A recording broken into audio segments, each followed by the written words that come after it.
All right. Hello, everybody. Happy Tuesday. We hope you all are doing so well. New comic book day is upon us, and my, do we have a week We do ahead of indeed. us. Luckily, it is a bit of a smaller week, given it's the 4th of July week. We're sure you have all sorts of plans, such Mhm. as barbecuing with family, blowing shit up, setting off fireworks. See how I made those two different? No, yeah, I don't have any like cool family stuff to do for 4th of July. What we used to do with Jasmine's family, they would all go to the grandparents' house, and we would shoot off all sorts of fireworks we bought between here and Kentucky. Sure. So all the illegal Oh, yeah. stands and all that. So much fun. I love So many close calls with death. Yeah. Hey, Alicia, and hey, Stephen. Yes. Hope Hey you guys guys. are doing well. Dylan, good to see you. Yeah, good to see everybody. We're going to start off with some sad news for everybody, Yes. guys. We found out yesterday that Jim Shooter has passed. Now, I know he's a controversial figure in, the comic book industry. Sure. He is a complex man. He was a complex man. And I've talked to several people who have been on one or two legal sides with him, and they all said that he was even with the people who he kind of went to war with, they also understood that this was his job. Yes. And Jazz and I got to share a booth with him at Lexington, and I'd gotten to know him over the last year and a half or so. So we would he was always the first person to show up at shows, always the last one to leave, just a consummate professional. But he had so many stories. And Joe Pruitt was even talking about how he's like, oh yeah, his stories are crazy, man. He kind of looked at it like, yeah, he's a trip. But for those of you that don't know, this guy started writing comics at age 14. He was on the payroll for DC at age 14. That doesn't fucking happen. Didn't happen then, doesn't happen now. Or Legion of Superheroes. Legion of Superheroes, correct. In fact, and he told us this story recently, was I'm sure several have heard it, but Pharaoh Lad was completely encased in armor, and eventually he was going to have him take off his armor. He was going to be black. He was going to be African American, and no one was going to care. It's in the far future, which makes sense. And DC's like, no, the South will boycott us if we do that. So they said no. So he killed the character off, and that character stayed dead. And then a month after it would have come out, Black Panther showed up. Oh, so damn. He was like, but obviously when Jim Shooter was at Marvel, on the cusp of breaking exactly. Edge. But Jim Shooter, he did the first direct issue, Dazzler, #1 to comic book shops. We wouldn't have a job if it wasn't for Jim Shooter. Sure. Comic shops wouldn't have been enshrined in importance if it wasn't for his support of the direct market. So we all owe Jim Shooter a lot. So yes, polarizing figure, man, just that's done a little bit of everything. Honestly, just rest in peace, and thank you so much for your companionship and friendship. So thank you, Jim. We'll miss you. A few more announcements. We have a store signing tomorrow. Yes. For Dread Mutt. Yes, Junior will be in here tomorrow signing his copies of Dread Mutt. We've not gotten ours yet, but he will have copies on his booth. So we'll go from there. He's very excited to be signing them here. He's a good dude. So please come out and support an awesome local artist who's making it in King Spot, just like Mark Spears. Oh, yeah, guys. Come see him before he blows up. Yeah. And then we've also tell us a little bit about this. This tea that we got on July going 12th, we're going to have a pop-up tea store in our event space. It's Uncle Iroh's Tea Shop. Our friend here has actually set up at several cons like Chattanooga, Conuga. Just a lot of fun. It's a cosplayer meetup. So if you're a cosplayer, you want to get out and about on July 12th, maybe you go to one event and want to go to somewhere else, we're going to be open. So if you show up in cosplay, you do get buy two, get one free on graphic novels. Oh, we're also going to have an in-store signing event that day with Liaris. She's going to be signing copies of our Ranger Stop variant that we did with her. More information on that coming soon. Absolutely, guys. Keep your eyes peeled for that one. And Grant wanted me to throw this up for you. So go for Grant. I lost a bet about this one, and so I thought I would share with you guys. So if you call the store and they hand me the phone, I usually say, just like I was taught in film school, go for Grant. But I talk fast. So it became Go for Grant, and the wonderful artist Andy Gordon has enshrined my personality so perfectly as this. Look at the face, like it's like looking in a mirror. You could take away the Grant and just say, "Hey, who is this?" Like, oh, it's Grant. So it's been kind of a crappy day. This makes me laugh, and I hope it makes your crappy day laugh too. So there you guys go. Good stuff indeed. And guys, again, if you're looking to get your books clean, pressed, graded, our boys, Buzzard Brothers, are here to help you do that. More specifically, Greg with Buzzard Brothers, but he has been doing this for a long time. And guys, I have seen the work that he has done. Just submit them through here like you normally would, and we'll get them pressed and clean for you through Buzzard. It is impeccable. So yeah, just bring your books on in. We'll pass them off to him and get those bad boys up and ready for you. Is there anything else that we need to talk about before we get into the new books this week? Yeah, well, it's a new release, so we can, whenever we are ready to talk about new releases, we can talk about this. Do it. But yeah, I think that's pretty much it. Oh, yeah. Well, let's go ahead and start off with that then. Right. So out tomorrow, original graphic novel, Dr. Worthless from writer Harold Schechter and Eric Powell, who also serves as a writer as well. Just he made sure to make a post about that earlier today. This is from Albatross Funny Books, creator of The Goon, Hillbilly, etc. The same team that did you hear what Eddie Gein done, which is a retelling of the basis of Psycho was based off of. So this is a biopic about Dr. Wortham. He was a psychologist who he basically almost killed the comic book industry during the Comics Code panic and all that.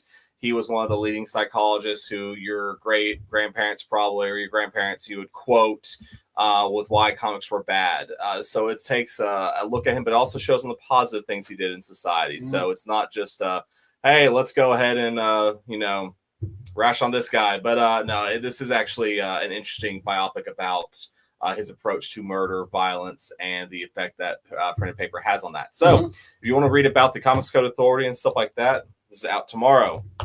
Well, his big thing is that he thought that it was contributing to juvenile delinquency. Correct. That's the big thing. He didn't so much hate comic books. Not it was that it was getting into the hands of the kids, and they were super violent. And God bless them, because they are so cool. I love those old violent books. It's basically like when your pastor said Pokemon cards were, nothing great, Which anyone else had that problem? Because I did. Yeah, definitely. Growing up Southern Baptist, definitely had that problem.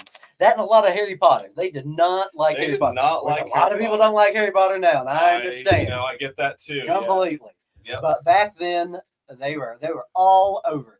All right, guys, let's get into some more new books. Do not forget to give us a like down below. Actually, before we get into that, let's do the giveaway. I see that. Yes. I forgot. It's okay. So we are giving away the Thing #1 that is signed by our buddy Mason. What is that? Mama says it's all. Yeah. So we are going to be giving this bad boy away. We had 10 people comment on the video last week. Guys, we can do better for this week. So I've got you all in here, and since it is the first of the month, we're just going to hit this randomizer one time, and I'm going to pick the #1 up on the screen. So here we go, guys. Survey says we got Derek Hammondtree. Derek is gonna be the winner for this week. I'm not sure if you are in here, but we're gonna put it right down. He usually catches it though, so he'll catch it later. Yeah. Derek, congratulations. Yeah. All right. Well, we are gonna have that right back here for you. And whenever you pop in, we got you. And Brad, what are the people gonna be playing for next week? Next week, we have got a copy of our cover from Feral #1, which is the Fright Night homage cover. Lord, what happened to you there, my man? I'm right. He's possessed. But so yeah, we're gonna be giving that away for next week's. So if you are rewatching this, please give us a like, go ahead and subscribe and comment down below, and we will hopefully get you a free copy of this book. We're very close to hitting 500 followers, so we're about 15. Go ahead and share it. Tell all your friends. Grant did have a hairball. I did indeed. All right, let's go ahead and get into the new books of the week.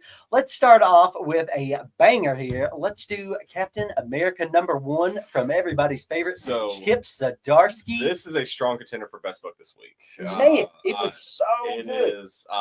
So Captain America, when you write him well, when you write him with a lot of intent And when you're willing to like really look at some of those tougher topics, you can do something special with this book. Absolutely.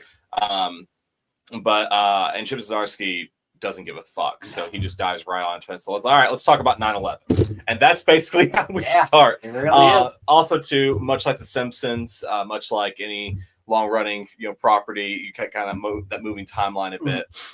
So this one is showing Captain America as he's freshly awoken from the ice, but it's not 1960s, of course. It is 2000s, I guess. Yeah, early 2000s. Much like we would expect. Like 2005. 2005. Oh, it's perfect. So just like you would expect.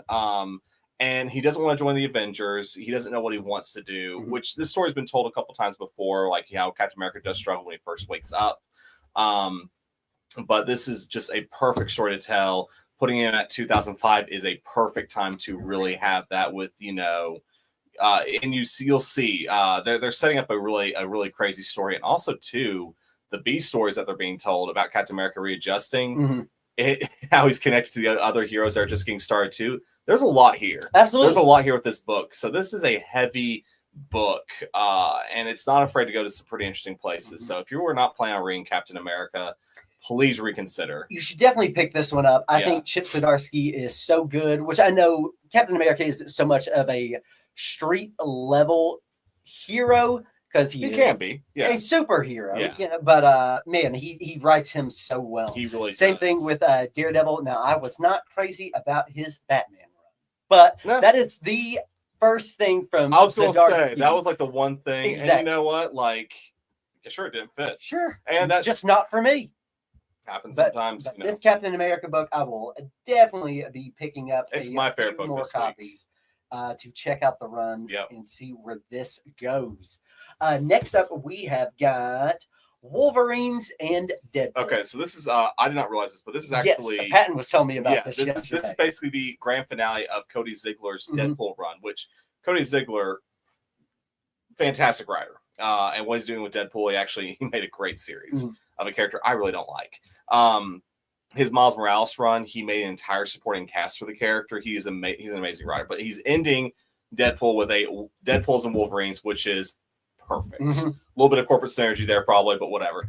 So it's Laura Kinney and Wolverine teaming up with Deadpool and his daughter. So yeah, a lot of this fun. is just 3 issues. Just 3 issues, and I thought a really cool way to end in a run with a little mini series. I like that. Absolutely, and we've also got a Fantastic Four 50 facsimile coming out this week. So if you want to see the story arc of Johnny Storm going to college, here you go. It's just an awesome cover. I know a lot of people shit on the brown. It was an odd choice, but I think it kind of works. It works. I like it. All right, tell me about this one because I did not get to read it. I'm really sorry that you didn't get the chance to read this book yet because it is awesome. So Yana, Naked Aggression, it reads like Gun Honey. It's a fun, pulpy, sexy story where basically she's got a mission, it goes haywire, she's out for herself or she's working for someone we don't know. This is light on details, heavy on action as she's running through rooftops, running from assailants, and there's a lot more to unpack here. I can't say too much without spoiling it. Sure. But honestly, it's a straight revenge tale involving her going after a mobster. It goes haywire almost immediately. Cop that's on her tail. Again, just a fun ride. But the strength in this book is all in its plotting, its artwork. It's a great book. So a lot of fun to read. So this is number 2 this week of as far as my top books. Okay, very nice. I'll definitely take one of those home with me. Yeah, you'll enjoy it. Okay. If you like gun hunting, this book is for you. Just saying, guns and boobs and all the stuff we love. Stephen Porter was asking, did you get him a FF50? Oh yeah, it's already in there. Don't worry. Don't you worry about that. We got you.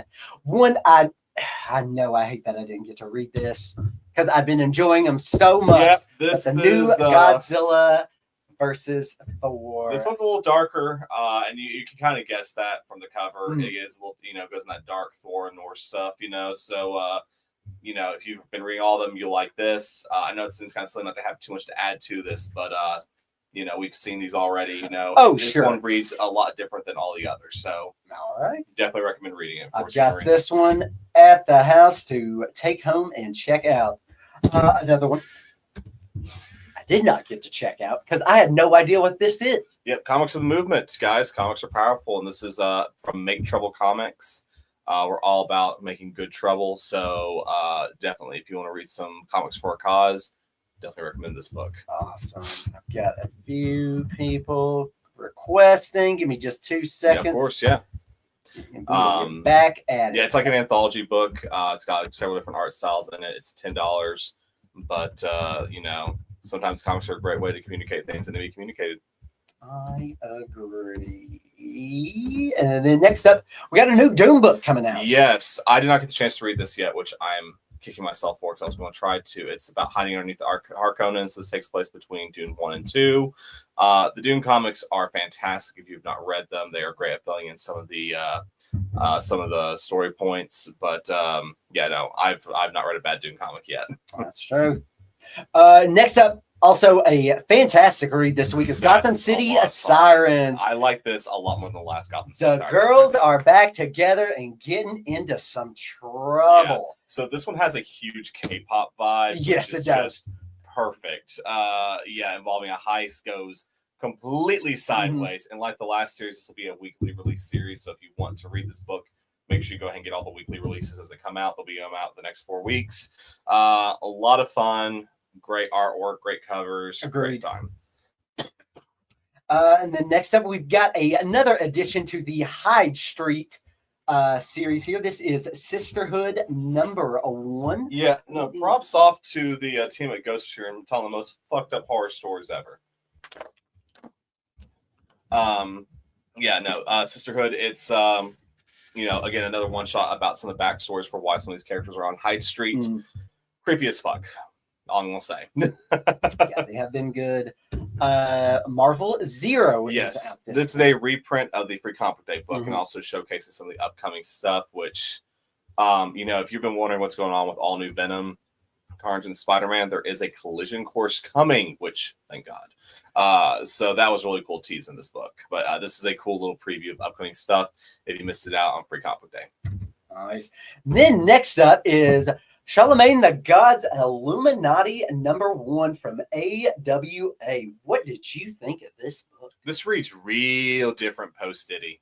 Yeah. All I can think of though too is that freaking Cleveland show episode, Pop Illuminati thing. It was I'm not going to go down this road. I'm going to sound like a lot worse, but honestly, it reads kind of like a Mulholland Drive, David Lynchian feel, which is awesome. And having Dennis Cohen do some of the interiors, who Jasmine got to meet at. Bill Sienkiewicz did that. Yep, Sienkiewicz, yeah, he did that. He's worked with Cohen a lot. But there's some great interiors done by them. Brian Hill's one of the writers on this too. It's not just Charlemagne, of course, but it tells a very LA story. Definitely dark. It's dark, yeah, and of course. There's a lot of undertones about how this happens, how it gets overlooked, exactly, and how people get used up by things. So it was it's a very angry book, and I'm really glad it exists. I could not agree more, and it's got an awesome MX, my flesh of my flesh, my blood of my blood. It's gonna be a fun book, and I'm loving AWA's second act. I really am too, man. Less titles, yes, better titles, yes, good. The last 2 that I read were dope as fuck. Yep. I absolutely enjoyed. I mean, we used to get nothing from AWA. Now I'm going to have to increase that, I think, a bit. So I agree. That's really cool seeing AWA really get their act together. I love it. And then next up, we have got X-Men Hellfire Vigil #1. So this is the cool thing. Back in the Krakoa days, they had the Hellfire Gala every year. I remember the first time they did that, all the variant covers and Kevin Feige showing up in it. That was kind of cool, right? There was some cool shit with that. And then, of course, it ends very dramatically. And the second one, each event had a big epic ending or whatever. And now they're doing this as the Vigil. Krakoa's gone. And where are the X-Men now? So it's a bunch of interconnected stories about where the X-Men are now, while also setting up, just like the X-Men Hellfire Galas did, setting up what comes next. There's a huge new character first appearance in this. Well, we'll see. And then also, too, just some really damn good stories. And then we've also got the prelude to the future past. This is some cool future shit. past. This is some cool shit. So, did you look through this? I do. Okay, get this. Let's look at it. The legacy number is 104.5. Yeah, I Like, that's awesome. They're using legacy numbering on old Claremont comics to show that this takes place in between issues. I love it. Like, it's Inception with comic books. I love it. I've not got enough sleep today, but that's okay. I love it. So Salvador LaRocca doing the artwork. Chris Claremont's doing a prequel to his famous Days of Future Past issues, which are also in the book. So you get kind of a good lead up to Days of Future Past with this book. All in all, it's actually this is smart. Like, I love letting a great writer like Chris Claremont go back and tell stories connect to his X-Men books. Mm-hmm. This is the next step where you make an awesome product that has some old comics in it. It has the new stuff in there too, and you get just to smear together like a peanut butter jelly sandwich. So, perfect. Yeah, that's just kind of cool, you know. And then last up is Bring On the Bad Guys, Green Goblin. Yes. We're getting more into the Soul Forge. Yes. And seeing what Mephisto has been cooking up for a hot second. Yes. With these bad guys. Yes. And I'm really liking the way these are going. These are really cool. We may be a little short on this tomorrow. We've had to order some more. Okay. That just is what it is. We got short a few copies, but yeah, love what they're doing with this Bring On the Bad Guys bit. The overarching story arc, yeah, something is cooking clearly, and then you get some awesome character moments in between that. All right, Steven, I gotcha on the prelude. To future. Spell future correct. There we are. Bermejo, yeah, that's a Bermejo cover. I believe so. Yes, It looks like it. it's either Bermejo or there's one other person. It might. No, it's Bermejo. Okay, I put money on it. he's putting money on it. Come to him. I don't have a lot of money. All right, guys. Well, let's go ahead and get down to the variants. All right, so we got. We're gonna start with the cool one actually. So Marvel Zero 1-25 is actually a Ramos cover of Fantastic Four. So if you want an early Fantastic Four Ramos cover before he takes over the book next week, we have this. It is $25 if you're interested. I am super excited to get into that new FF series. Same. We have a 1-25 Absolute Green Lantern variant as that first arc comes to a close or begins to wrap up. Sorry, it's not quite there yet. Is $14.99. We have a 1-50 for $29.99. And Elise going to take a prelude. I can do that. Give me 2 seconds. We also have a 1-25 Charmin variant for All New Venom, which is honestly a cool cover. It is $14.99. And a beautiful Simone Bianchi variant of Amazing Spider-Man for $14.99. Actually, that's fantastic. And then, of course, the Amazing Spider-Man wouldn't be complete without its 1/100 Ramita variant for $59.99.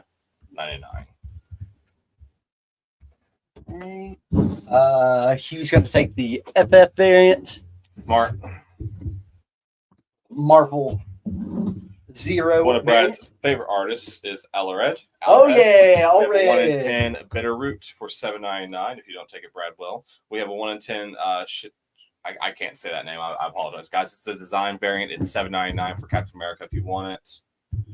Dylan, what's 59? What are you getting at here? Did I miss something? Do you know them? I have no idea. All right, let us know. Yep. All right, we have a Deadpool Kills Marvel Universe number 4. We have a Philip Tan variant, gorgeous Philip Tan variant for $14.99, featuring him skewering people. The one trait I hope never comes back is a 1-in-5 ratio for $5.99 if you're interested for Dune. We also have a 1-in-25 Scalera variant for Ghana Negative Aggression. It is $19.99 if you're interested. Got 1-in-10. He was also taken. You got it. We have a 1-in-10 Portella variant for G.I. Joe, Real American Hero. It's also a negative space variant, but not quite, but it's still cool, so we love it. And why is that in there? Whatever. This is $9.99. We have a 1-in-25 Mask variant for Gotham City Sirens for $14.99. Oh, he was asking about this one. How much is this? It's $59.99. $59.99. Yes. Let us know if you want that, Dylan. We have a 1-in-25 Greg Land variant for Immortal Thor, heading towards his death. It is $14.99. A 125 McGuire variant for Justice League versus Kong versus Justice League versus Godzilla versus Kong 2, issue 2, $14.99. Oh, that's a cool cover. Look at that shit. Oh, hell yeah. Yeah. We have a 110 Griffin variant for Power Rangers Prime. It is $7.99. A 1 in 15 for $9.99. And then we have a 125 for Jedi Knights, a McCone variant for $14.99. Do we have a G.I. Joe negative? Yeah, we do. Yeah, it's $9.99. It's right here. Oh, grab it. Yep, coming at you.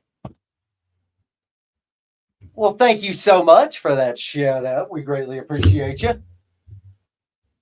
Okay, Daniel Lee's going to take the negative. Sounds good. We have a 125 Tomasi variant for Ultimate Wolverine 7 is $14.99.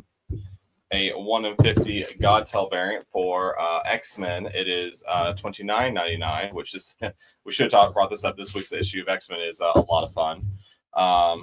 Last but not least, y'all, we have a 1 in 25 Thor versus Godzilla Clayton Crane variant for $14.99. Nice. And a 1 in 50 Rose Besh for $29.99. That Rose Besh, that thing should not last long. Alrighty. Yes, all right, guys. Cool. Those are the ratio variants. You have Awesome. a few hours to Okay, that. Greg Williams is going to take that. Do we have another G.I. Joe Yeah, I got you. negative? Yeah. Okay. We're good. Well, we should. I'll let you know, Greg, tomorrow. We put him down here. Joe, so it's 1 in 10. Then Godzilla. Alrighty. I think Warlock X-Men, please. Godtail? Okay. Which one is that? It's a Godtail. CL Brown wants it. It's fine. That one? It's there, though. It's a 1 in 50. Gotcha. You got it, CL. All right, CL, we'll get you down here. Is there anything else that we need to? Not really. Obviously, guys, stay safe this holiday weekend. Absolutely. 4th of July, don't hold Roman candles, Stay off those roads as much as possible. Yeah, seriously, there's going to be a lot of crazies out. Oh, yeah. But for those of you that are traveling, same thing, stay Mhm. safe. And yeah, I think that's pretty much it. Was it treason is the reason for the season? Yeah, funny. Which one's the ASM Simone? It's 1 in 25. We got plenty, yeah. That one? Yeah. There we There we go. Gotcha. Yep. But yeah, Brad, you got anything else to say to the nice people? I don't think so, guys. I think that's going to be about it. We have got a What Now show coming up tomorrow. Mm-hmm. And then I think I'm going to do one Friday and Saturday mornings. Smart. So Get them all up as well. definitely come check those bad boys out. We'll have a lot of awesome goodies as always. And yeah, so don't forget to like, subscribe, comment, so you can enter into win our Feral number 1 that we've got up here that we will be giving away next week's. But yeah, that's about it. Thank you, Dylan. Yeah, I think we're still only 15 people away. 15 people away. So yes, make sure that you tell your friends about this channel and get them subscribed, and make sure we don't take anybody for granted. All right, guys. We'll see y'all next week. Have a good night.